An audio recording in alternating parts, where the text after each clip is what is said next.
मुंबईतल्या चेंबूर ते भक्ती पार्क दरम्यान मोनोरेल पडली बंद। संध्याकाळी 6:15 दरम्यान मोनोरेल्वे ठप्प। सव्वा तासानंतर मोनोरेलमधल्या प्रवाशांचं रेस्क्यू ऑपरेशन।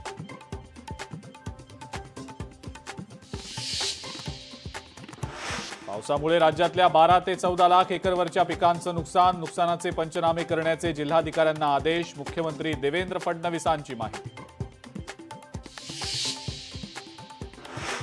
मुंबई शहर आणि उपनगरांमध्ये पावसाचा जोर कायम। पावसामुळे मुंबईकरांची दैना। सखल भागात साचलं पाणी। गरज असेल तरच घराबाहेर पडण्याचं यंत्रणांकडून आवाहन। मुंबईमध्ये पवईच्या फुलेनगर भागात पुराच्या पाण्यामध्ये वाहून जाणारा तरुण थोडक्यात वाचला। बचावाचा सगळा थरार कॅमेऱ्यामध्ये चित्रित।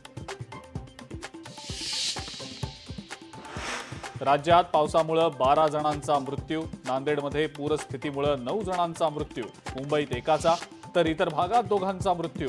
आपत्ती व्यवस्थापन मंत्री गिरीश महाजन यांची माहिती।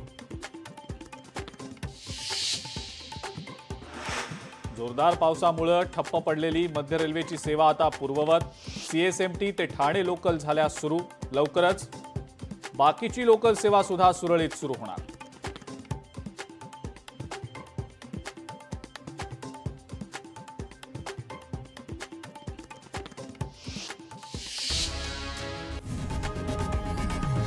लोकशाही मराठी ऐका, पहा, जागरूक रहा।